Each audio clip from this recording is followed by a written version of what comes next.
Gil, I'm actually starting to see something here, that there's a similarity with Tom's eyes and Stirrup's eyes. And I think we should really document this. Yes, I do. If I put him on the... There you go. Which eyes are more like mine? Hi. Why does he have Chaco's name tag on if his name is Stirrup, but you keep calling him Nico? Oh, well, really, we're focusing on the eyes here, actually, so just shut up.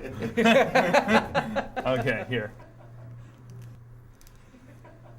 Well, I think there's a little stirrup in all of us, actually. I think I'm going to lose in the editing of this when you...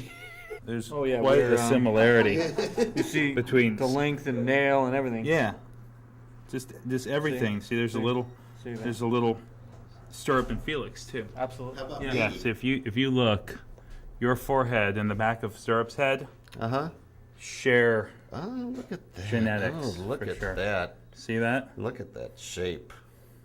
Oh, he's so sweet. What a soft guy. What a good boy you are. A little stirrup in all of us.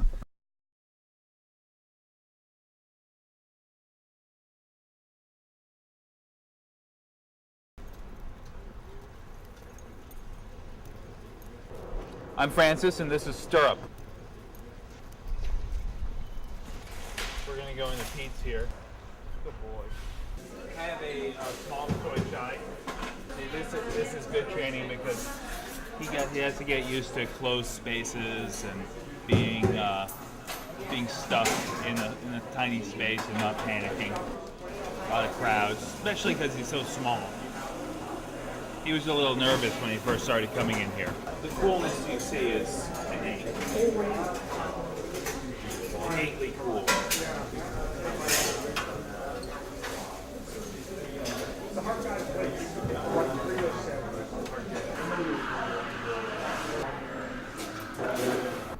You got good nerves, boy. He's got a real stable temperament. And when he gets nervous, he just gets calmer. This dog is perfect because he's got just enough energy to do the work, and he's small and gentle. Chihuahua's temperament is not so good a lot of times, don't you say, Phil? Most of the time. He's an exceptional dog. But he's a stretched Chihuahua. Yeah.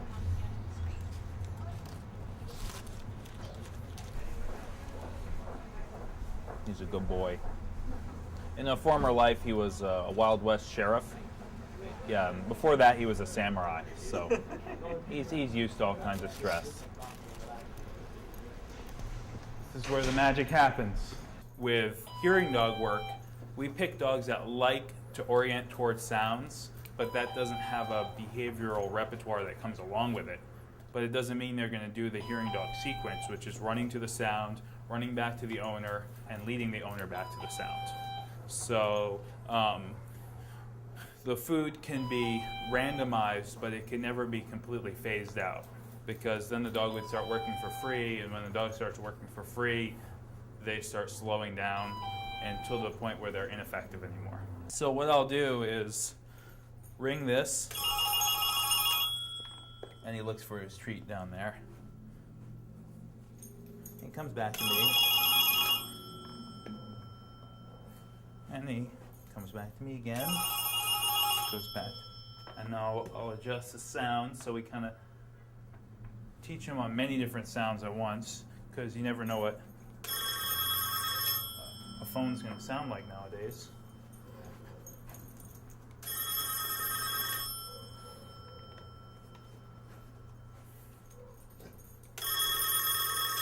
Now we asked him to do it without a reward. He's sort of waiting. Come on! So now he needs to stop getting a reward there because he waits too long. He should just anticipate coming back to me like he did there. So after a while, if he doesn't get enough rewards there, he stops going. So it's always a balance between the rewards for him going to the sound and the rewards for him coming back to me. There's 3 parts to the hearing dog sequence. They go to the sound. Here, we'll make this a little speaker. They go back to the trainer, and then they go back to the sound. So for every reward, there's an action. So we have a reward here, a reward here, and a reward here. Eventually, we start using a different schedule where if we see that the association running to the sound is strong enough, we'll turn this into a 0. So they'll get 0 rewards for going, 1 reward for coming back, and 1 reward for going again.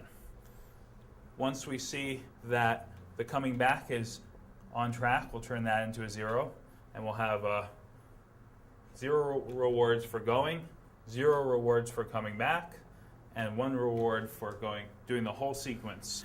If you see that your dog isn't going to the sound in the first place, you put a reward there, and you do that consistently. If you see the dog isn't coming back, which is what I was seeing, he was standing there looking at the thing, then we give him a reward for coming back. And if you see that he's coming back but not leading you to the sound, you give him a reward for going back to the sound. Well, the thing about hearing dog work is that it's not innate. So most traditional working dog things, hunting, herding, retrieving, all that stuff is the stuff that the dog likes to do, just naturally. Down. Good dog. Stay. Good dog. So after we do a little trip to the coffee shop for some socialization, we do a little sound work training, and then we do a little obedience training. And basically, a hearing dog has to be obedient and not a nuisance, and safe, and not put anyone else at risk, including themselves and their owner. Oh, you're not allowed to get up, little guy. Come here. Down. Stay. Good boy. Good boy. Yeah, good boy. No. And obedience is his least favorite subject. Good boy. Okay, free. Okay, free.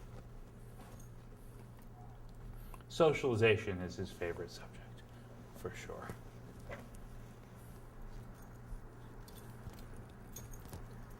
He doesn't get that much of my time, if not as much as he deserves. So,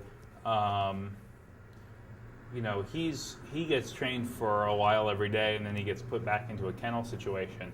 And he's a small, delicate dog, and he's a real comfort-seeking beast. And he wants someone's bed to climb up onto, and he wants to be the apple of someone's eye constantly. And I've got 10 dogs I'm training that all want the same thing. So they're a little bit like love vampires sucking the blood from me. Love vampire.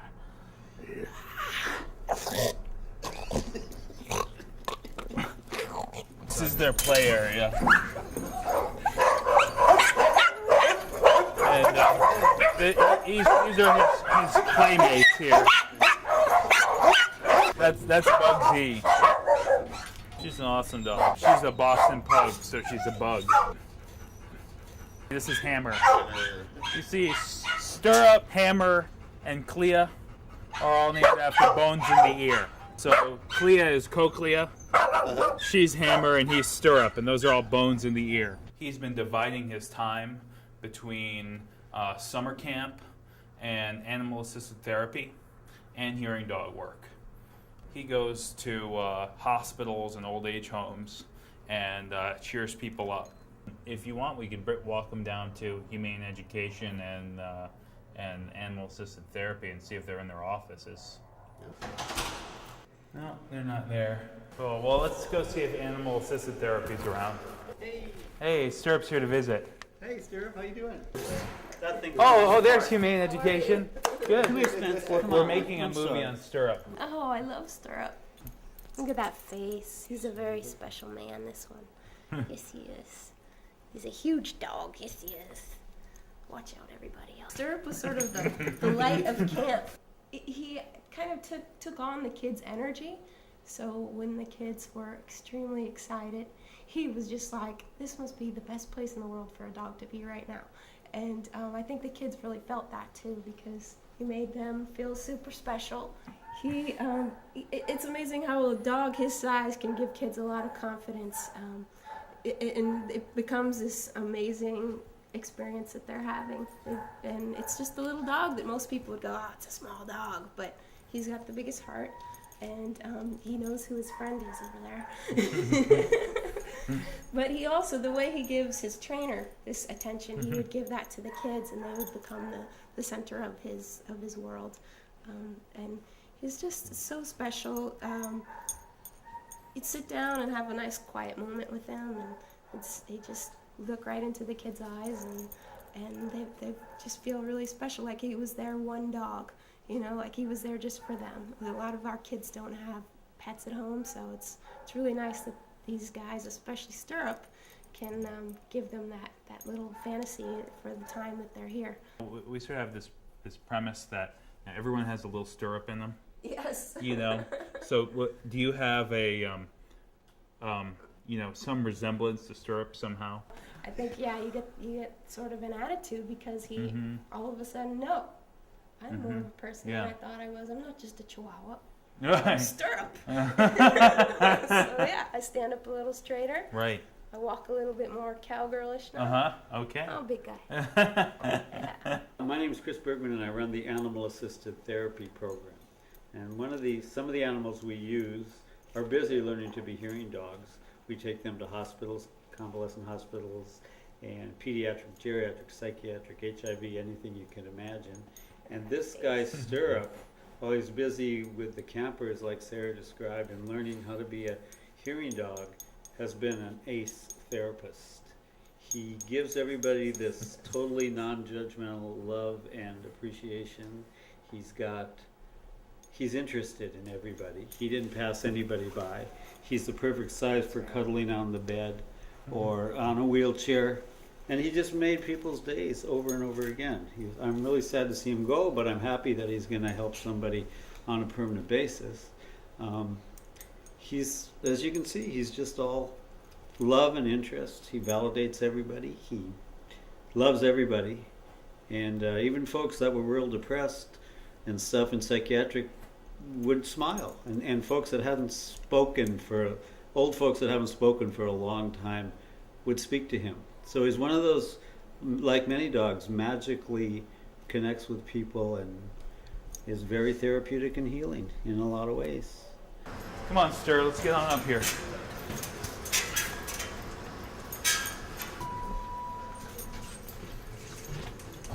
Stirrup's actually a little soft for me. He makes up for it with other characteristics, but the dog needs to have a little bit of fight drive to hang in there and do the job, even if the going gets tough. You know, they need to still have that optimism, and he's got enough of it. I would like to see him have a little bit more toughness and optimism to say, you know, to cast things in a positive light. He has a tendency to get a little depressed about things if they're not totally going his way. But those same qualities make him perfect to fit into a niche of someone else.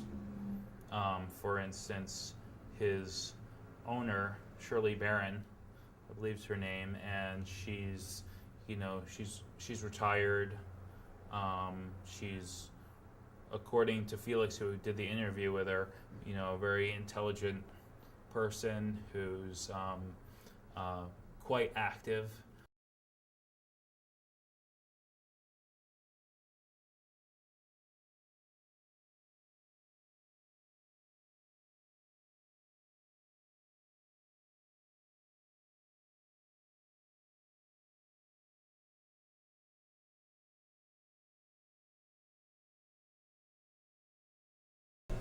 For the first I think about the first 3 days, he was very, kind of kept his distance.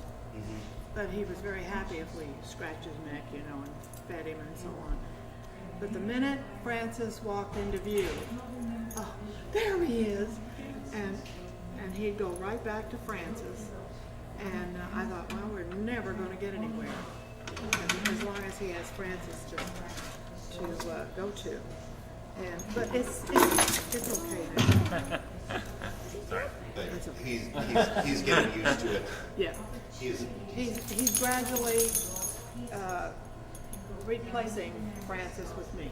During this whole week of training, there's so much stress and so much adaptations that need to take place. The dog is, learning to accept Shirley as its new person, and we're dragging Shirley and Stirrup around doing obedience lessons and manners lessons and hearing dog lessons and how to care for dog lessons. I mean, it's just so much. Well, I guess you could say I was a motivating force behind it, because I started thinking that she needed a dog. I took her out to an event called Art Cause in the Park that happens in Reno every summer. It's a day-long event for people and their dogs, and I've never seen more dogs and more people together in one place ever before. And so I took her out there so that she could see different kinds of dogs, little dogs, big dogs, different breeds, and so on, so that we could kind of get a feel as to what kind of dog to look for in a shelter. Mm-hmm. And we came across Jean Peters, who is a graduate of the program, and her dog Gizmo. And Mom and Jean met up, and they both realized that they were both hard of hearing and trying to talk to each other. And then it came out that she had Gizmo, the hearing dog. Hearing dog? You're kidding. Where'd you find a hearing dog? I'm very glad we're at the end of the 2-year hump, because it's been a long wait. He wasn't even born. Yeah. He's got to do his yoga sometime. His yoga, and we've been teaching him Tai Chi.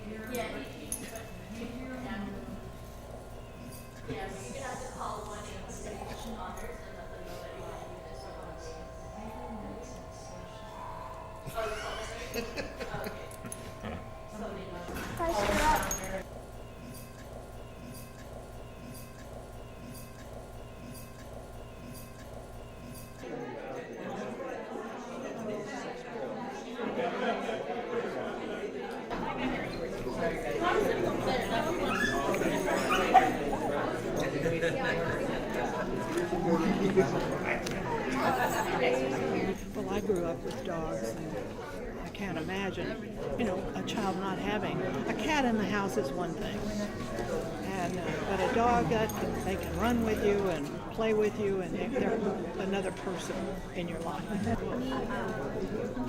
You're a good boy. He is a good boy. He's just been so excited this morning, but he's kind of calming down. Yeah, he's calming down. We're going to be home in about 8 hours, and he just wants to be involved in everything. yeah.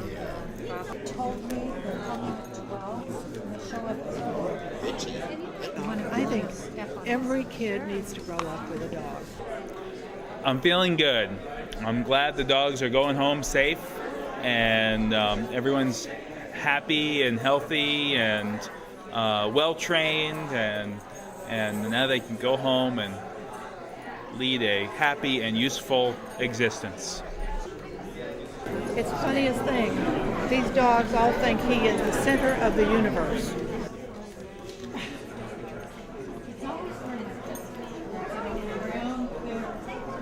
Thank you for joining us. This is a special day. It's our February 2006 graduation, and we've just finished a very busy class week with 9 students and their dogs. We call them teams. And so we've had a very interesting week, but a lot of work.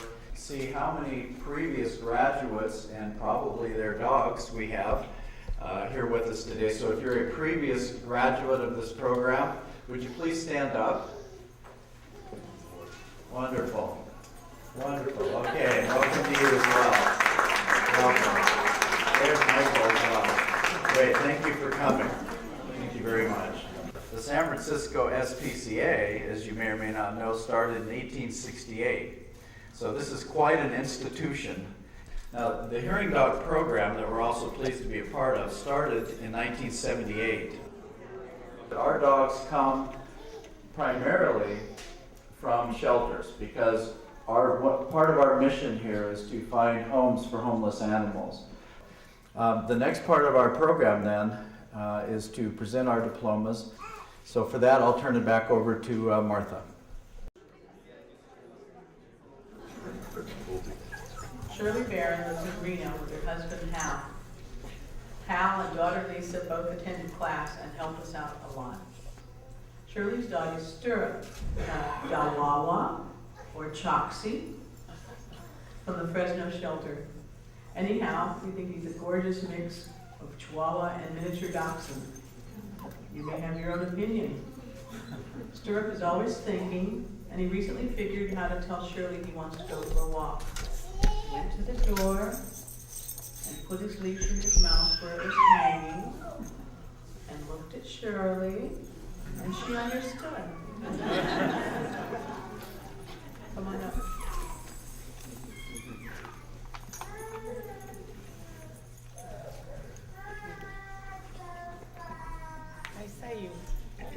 They say you can't teach a new dog, an old dog, new tricks. But I'm here to tell you that it's so. I've learned a lot of new tricks this week. It's been a wonderful experience, and I think I got the pick of the litter. And he's a little dog, but inside there's a great, big, huge dog. And I want to thank everybody involved in this. It's been really wonderful. Good. Thank you. Congratulations. Yes. Good for you.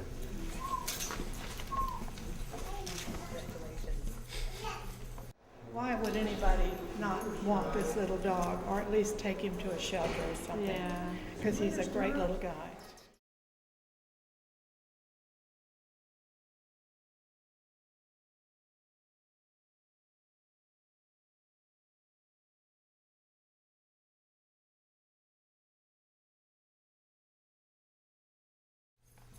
Carolyn Blackman is a therapist who lives in Santa Cruz.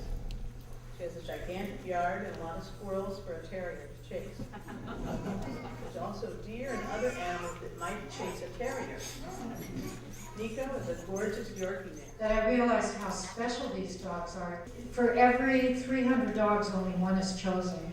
They have to kind of like be a unique combination. They have to be not terribly dominant, not terribly submissive. They have to be sociable, but not so sociable that they don't run away from you to the sound. They have to be food driven, but not too food driven that they don't tell you about sounds. And they have to be independent in their thinking, but they can't bite. And so that's a pretty tall order for dogs. And it's really a tribute to the trainers. Each of these trainers have had 20 years of experience. They're just absolutely marvelous in what they've done. I've wanted a hearing dog for about 15, 20 years, but I had to wait for my children to grow up because, you know, you have to answer the phone yourself, and the phone was always ringing in my house, and it was never for me. This is my second time around. I can't tell you how neat it is to have a hearing dog. They're great. They do everything for you. They become your right arm.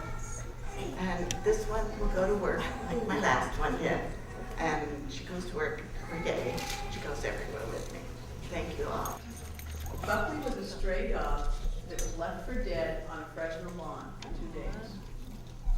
And finally the property owners called animal control to say, please remove this corpse. They discovered he was actually alive, and 3 weeks later, Buckley was healthy, happy, and our friend Grace at Fresno Shelter was calling Felix and saying, Felix, you've got to see this dog. So Felix kept Buckley's brain active. The reason for all the tricks is because Buckley learned the obedience And then he learned his sound training. And what was he going to do until class time? So anyway, we're planning to get him on David Letterman somehow. Someday. Come on up.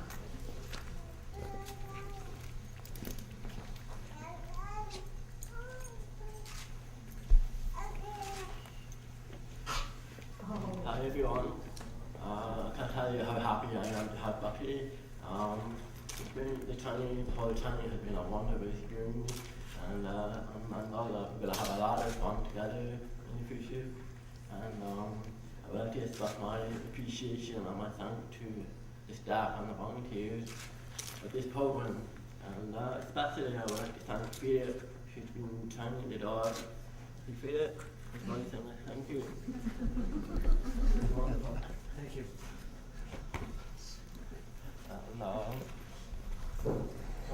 Thank you again, everybody. I can probably show you some Turk. I can know how you some Turk. Good job. That's it.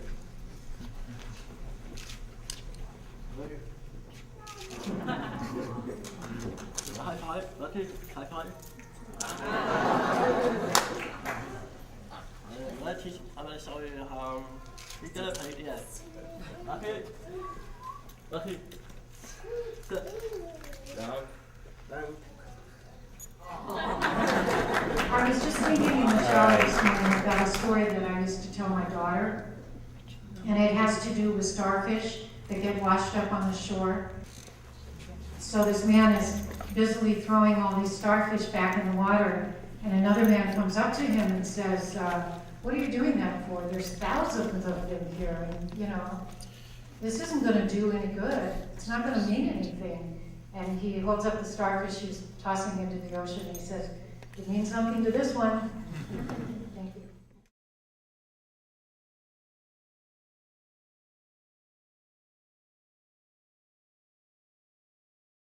Stirrup, do you want to show them the gumball trick? We don't have any gumballs in it yet. Frankly, they're not very good for his teeth. Many times there's obstacles, that are in the way of them discovering their inner food drive. And our job as trainers is to remove those obstacles.